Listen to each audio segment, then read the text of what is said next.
मेरा भारत महान। क्यों? कभी आपने पूछा क्यों? किसी ने नहीं कहा मेरा यूएस महान, मेरा रशिया महान, मेरा जापान महान, मेरा भारत महान। क्यों? इसको भगवान बनाने का सूत्र पता है। इंसान को भगवान कैसे बनाया जाता है इसका सूत्र पता है। क्या है सूत्र? वर्धमान को जन्म दिया उनकी मां ने, पर वो महावीर बन गए, महावीर स्वामी। नरेंद्र को जन्म दिया उनकी मां ने, पर वो बन गए स्वामी विवेक आनंद। यह भारत। जय हिंद फ्रेंड्स। गुरुदेव भगवान की चरणों में सादर प्रणाम, सादर नमन। धर्म की धारा में आप सभी का स्वागत है। मानव और पशु, पशु एक अच्छा जीवन जी सकता है, एक वैभव और शाही जीवन जी सकता है, लेकिन मानव के पास ऑप्शन है भगवान बनने का। भारत देश भगवान बनाने का सूत्र जानता है। भगवान महावीर, भगवान बुद्ध, भगवान कबीरदास जी, भगवान रविदास जी, भगवान गुरु नानक जी, भगवान रामकृष्ण परमहंस जी, जो मन से यात्रा करके चेतना पर पहुंच गया,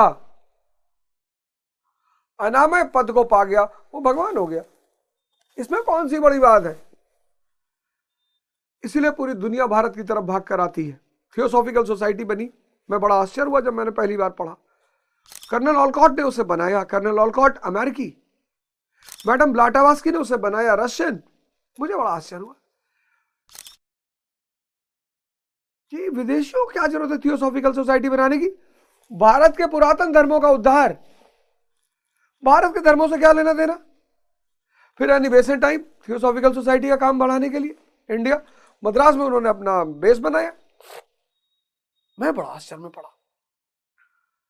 मैंने कहा भाई तू क्रिश्चियनिटी में सुधार कर, प्रोटेस्टेंट और कैथोलिक में सुधार कर, तो उसको भारत के धर्मों से क्या लेना देना है। लेकिन जब मैंने द्विज का सिद्धांत पढ़ा, ट्वाइस बॉर्न, एक जन्म मां देती है, एक जन्म गुरु देता है। मां जन्म देती है, आपका जीवन इंद्रियों पे शुरू होता है। गुरु जन्म देता है, आपका जीवन चैतन्य पे शुरू होता है। यह है भारत, जिसको भगवान बनाने का सूत्र पता है, और उस सूत्र का नाम है द्विज। इसीलिए मेरा भारत महान, इसीलिए मेरा भारत महान।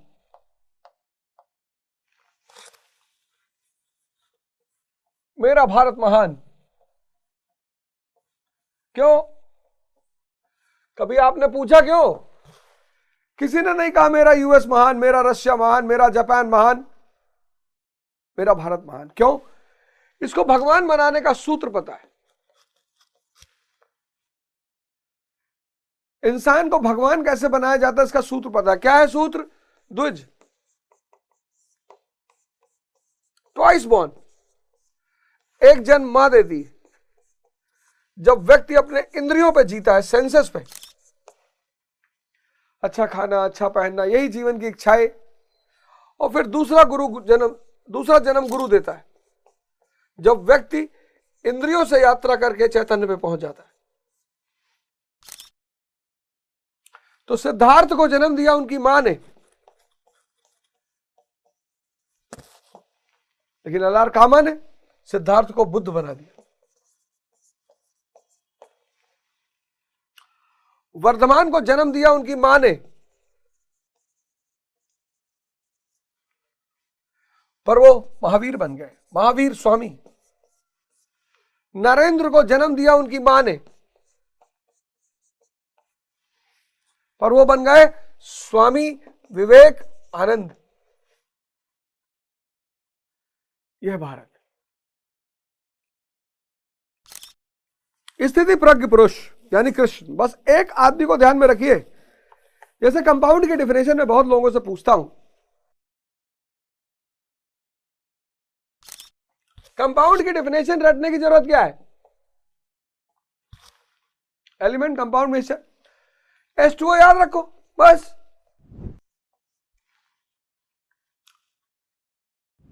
ऐसे स्थिति प्रज्ञ, बड़ा प्यारा टर्म है गीता का ये। इसके लिए कृष्ण को याद रखो, श्री कृष्ण। इनके जो लक्षण हैं वही लक्षण स्थिति प्रज्ञ पुरुष के होते हैं। दुख सुख का प्रभाव नहीं है, शुभ अशुभ से बंधा हुआ नहीं है, इच्छाएं नहीं है। इच्छा इसलिए नहीं है क्योंकि माया गुलामी कर रही है। जो गैलेक्सी चाहेंगे उस गैलेक्सी पे चले जाएंगे, जिसकी जरूरत होगी वो तुरंत हाजिर हो जाएगा। सबसे अमीर अगर कोई दुनिया में होता है, एलन मस्क अमीर थोड़ी है, फिर मैं बार बार नाम ले रहा हूं उसको, एलन मस्क।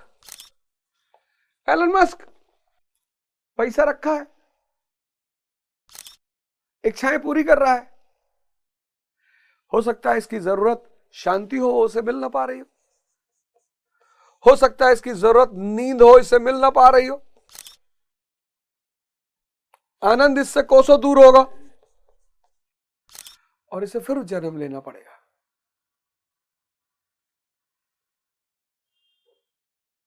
इसने जितना मेहनत किया है, अगर ये ध्यान भी कर ले तो दोनों तरफ से फायदे में आ जाएगा।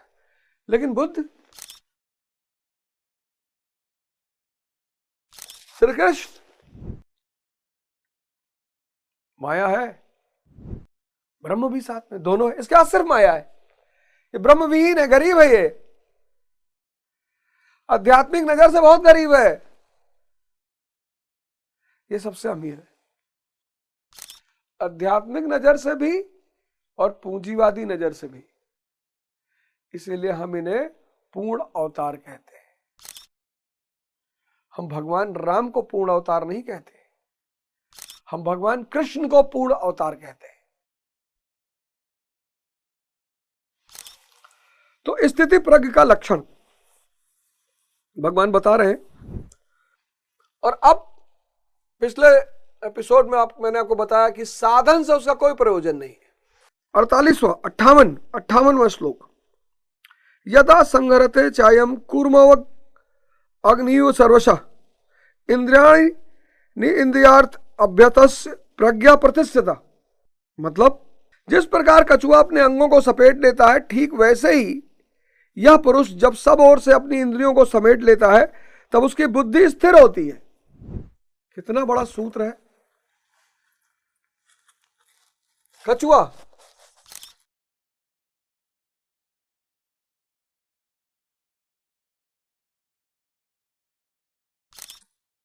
इसको टच करोगे, ये अपने शरीर को अपने खोल के अंदर समेट लेता है। उसी प्रकार जो ज्ञानी पुरुष है, ये अपने शरीर को अंदर समेट लेता है। उसी प्रकार ज्ञानी पुरुष अपनी इंद्रियों को अपने अंदर समेट लेता। बहुत बड़ा कॉन्सेप्ट बताने जा रहा हूं, ध्यान से सुनना। जितने लोग कहते हो मुझे याद नहीं होता, डिस्ट्रैक्शन रहता है, उल्टा सीधा मन करता है, पूरी जिंदगी को बदल के रख देगा आपको। जितने भी लोग डिस्ट्रैक्शन का शिकार है, डिप्रेशन का शिकार है, वो आज इस कॉन्सेप्ट को गौर से सुन लें कि डिस्ट्रैक्शन क्यों और डिस्ट्रैक्शन के साथ डिप्रेशन क्यों।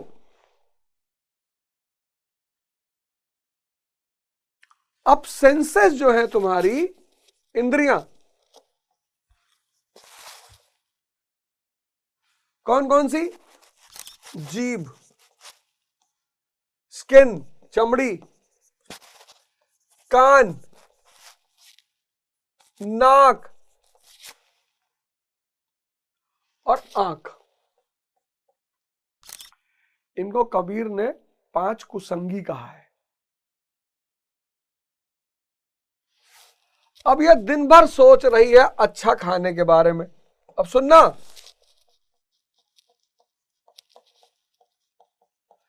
दिन भर ये अच्छा टच, अच्छी अनुभूति,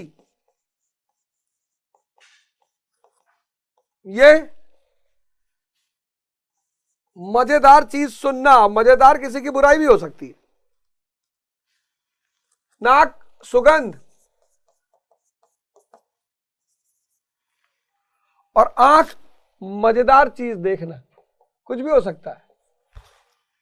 सवाल यह है कि मजा आए।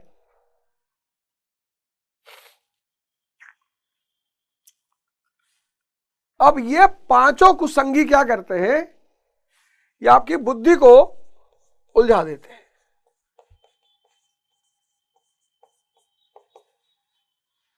क्योंकि आप निरंतर बाहर भाग रहे हो ना, आप इन दरवाजों के द्वारा निरंतर बाहर भाग रहे हो।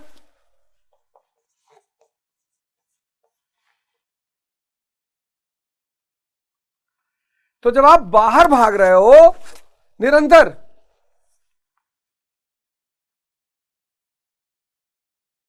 तो बुद्धि चिंतन नहीं कर पा रही है। चिंता नहीं, चिंतन, चिंतन नहीं कर पा रही।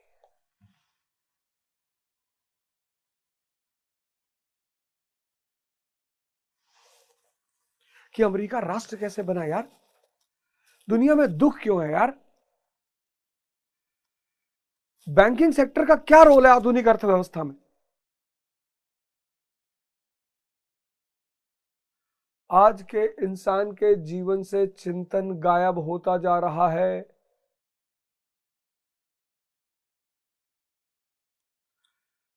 सुनना, गौर करना, चिंतन गायब होता जा रहा है।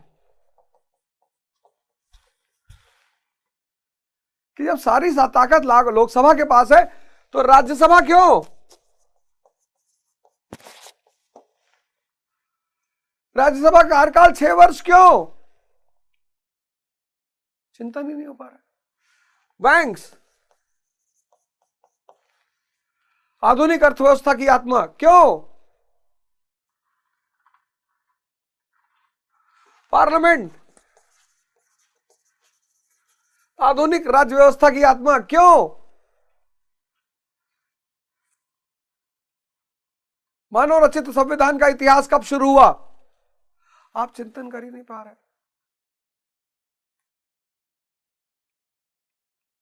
ये डिस्ट्रैक्शन समझ लो, ये डिस्ट्रैक्शन समझ लो आपके जीवन में क्यों है? क्योंकि आप ध्यान नहीं कर रहे हो। बेलगाम घोड़ा,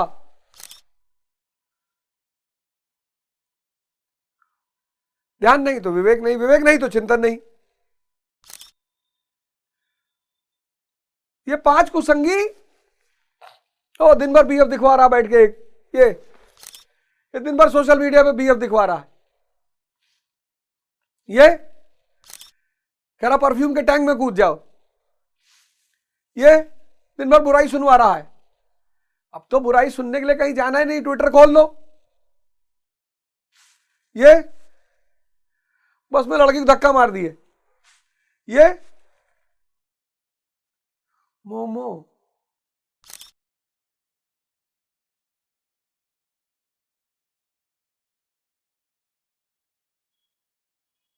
मोमो, दलिया सुन के कितना अच्छा लगता। मोमो, पिज्जा, बर्गर, नाम सुन के अजीब सा लग रहा है। दाल, भात, चोखा, एक अजीब सी फीलिंग आ रही है, सुखद। मोमो लग रहा किसी भूतनी पिक्चर का नाम है। बर्गर कोई आपराधिक स्क्रिप्ट पर लिखी गई फिल्म है। पिज्जा कोई लुटा हुआ आशिक।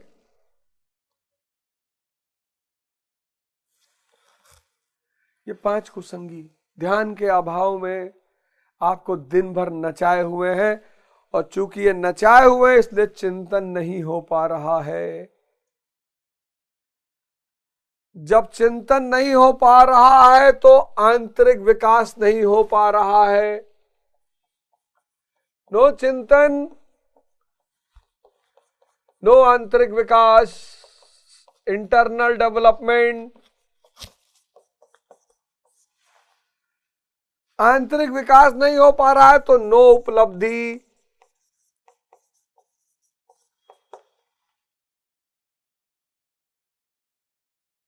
नो उपलब्धि तो नो प्लेस, कोई स्थान नहीं समाज में, तो डी डिस्ट्रैक्शन, किसकी वजह से? 5 कुसंगियों की वजह से, ध्यान के अभाव में, और इससे पैदा हो जाता है डिप्रेशन।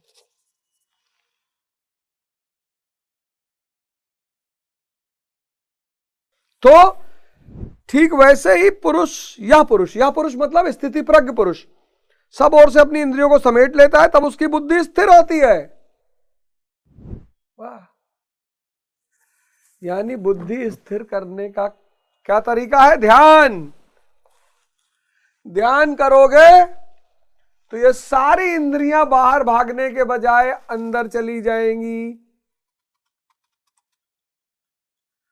ध्यान करोगे ये सारी इंद्रियां अंदर की तरफ मुड़ जाएंगी, और जैसे इंद्रियां अंदर की तरफ मुड़ेंगी बुद्धि स्थिर हो जाएगी। यानी वाह, यानी सेंसेस अगर बाहर भाग रही हैं तो बुद्धि अस्थिर, और अगर अंदर भाग रही है तो बुद्धि स्थिर।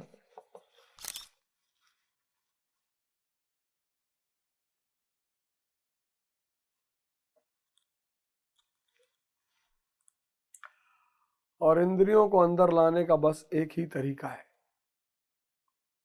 ध्यान।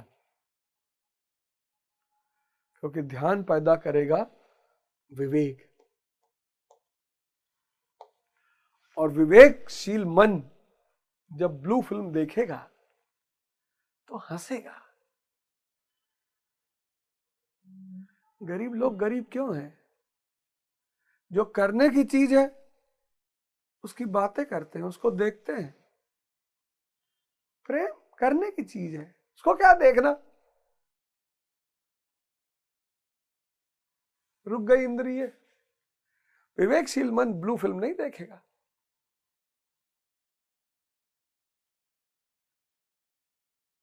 उसको पता है प्रेम करने की चीज है, इसको क्या देखना बे? विवेकशील मन जानता है ठीक है, अच्छे साबुन से नहा लिए, कपड़ा उपड़ा साफ है। विवेकशील कान, बुरा जो देखन मैं चला, बुरा न मिलिया कोई, और जो दिल खोजूं अपना मुझसे बुरा न कोई। कबीर किसी की बुराई नहीं सुन सकते। विवेकशील स्किन, सलाह कितनी बड़ी अभद्रता है यार, जानवर भी ऐसा नहीं करते। और विवेकशील जीभ, दिन में कहीं एक लड्डू खा लिया, ये नहीं 2.5 किलो लड्डू खा गए। ये विवेकशील ध्यान विवेक पैदा करेगा। विवेकशीलता इन 5 के लिए लगाम का काम करेगी। विवेक क्या है? मन और इंद्रियों की लगाम।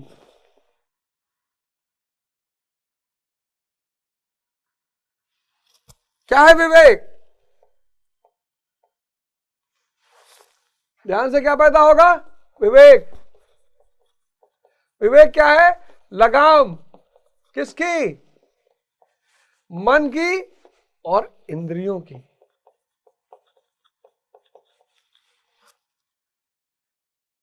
ये बिना मतलब बाहर नहीं भागेंगी। जब ये बिना मतलब बाहर नहीं भागेगी तो बुद्धि स्थिर हो जाएगी, और जब बुद्धि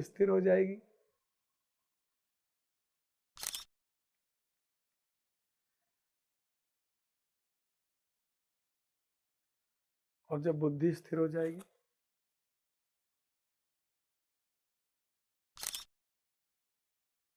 कितना परेशान थे तुम, हैं? खतरे को देखते ही कछुआ जिस प्रकार अपने सिर और पैर समेट लेता है, ठीक उसी प्रकार जो पुरुष विषयों में विचरती हुई इंद्रियों को सब ओर से समेटकर हृदय देश में निरोध कर लेता है, उस काल में उस पुरुष की बुद्धि स्थिर होती है। किंतु यह तो एक दृष्टांत मात्र है। खतरे का एहसास मिटते ही कछुआ तो अपने अंगों को पुनः फैला देता है। क्या इसी प्रकार स्थिति प्रज्ञ महापुरुष भी विषयों में रस लेने लगता है? नेमिनाथ, जैनों के तीर्थंकर हुए नेमिनाथ, बड़े प्रसिद्ध तीर्थंकर हुए नेमिनाथ, अरिष्टनेमी, ये सब जैनों के तीर्थंकर हैं। जैनों के बड़े प्रसिद्ध तीर्थंकर हैं। भगवान कृष्ण का भाई भी कहा जाता है। तो एक बार मथुरा वृंदावन में आके रुके, शायद वो कहानी है, कहानी इसी सिद्धांत पर आधारित है, सुनिएगा। तो भगवान कृष्ण को पता चला तो उन्होंने राधा जी से कहा कि आप नेमिनाथ जी के लिए भोजन ले जाएं, और बारिश का समय था। तो राधा जी ने कहा कि भाई यमुना जी तो बड़े उफान पर, उनको पार करना बहुत मुश्किल है। तो कृष्ण जी ने राधा जी से कहा कि आप ऐसा करिए, आप जाइए और यमुना जी से कहिएगा कि अगर कृष्ण ने कभी किसी स्त्री को स्पर्श किया हो, अगर कृष्ण ने कभी किसी स्त्री को स्पर्श किया हो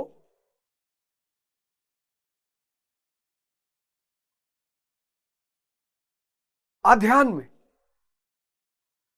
ध्यानहीन होकर, तो मुझे रास्ता मत देना, वरना रास्ता दे दो। राधा जी ने कहा ये क्या बात हुई यार। खैर गई, वो गई और उन्होंने कहा कि भाई वही बात दोहराई कि अगर अध्यान में या ध्यानहीन होकर किसी को स्पर्श किया हो तो मुझे रास्ता ना देना, वरना दे दो। तो यमुना जी ने रास्ता दे दिया, वो चली गई उस पार। नेमिनाथ जी को भोजन कराया, और 56 प्रकार का भोजन। और राधा जी को लगा ये तो जैन तीर्थंकर है यार, 56 प्रकार का भोजन कर ले गए। खैर उसकी ज्यादा चिंता उनको तब हुई जब उन्हें पता चला कि वो आपा जना, अब यमुना जी कैसे रास्ता देंगी। तो नेमिनाथ जी से कहा, तो नेमिनाथ जी ने कहा कि तुम जाओ यमुना से कह देना कि अगर नेमिनाथ ने कभी भोजन वास्तविक रूप से किया हो तो रास्ता ना देना, वरना दे दो। अरे राधा जी ने कहा अभी देखा 56 प्रकार का भोजन खाए हो। अरे बोली जाओ कहो तो भाई। गई कहीं, फिर यमुना जी ने रास्ता दे दिया। बड़ा आश्चर्य हुआ राधा जी को कि ये कौन सा खेल है यार, ये कौन सा खेल चल रहा है। आकर उन्होंने भगवान कृष्ण से कहा, प्रभु ने कहा कि जो जागृत है, ज्ञानी है, वो सिर्फ दर्शक है।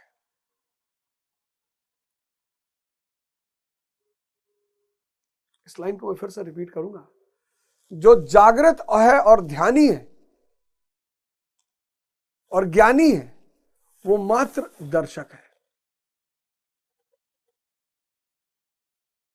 क्योंकि सब कुछ प्रभु कर रहे हैं, वो कर ही नहीं रहा है। जो अध्यानी है वो मैं से अधीन होकर कर रहा है, कुछ कर ही नहीं पा रहा है, और कर भी ले रहा है तो डिप्रेशन में है। जय हिंद, जय भारत।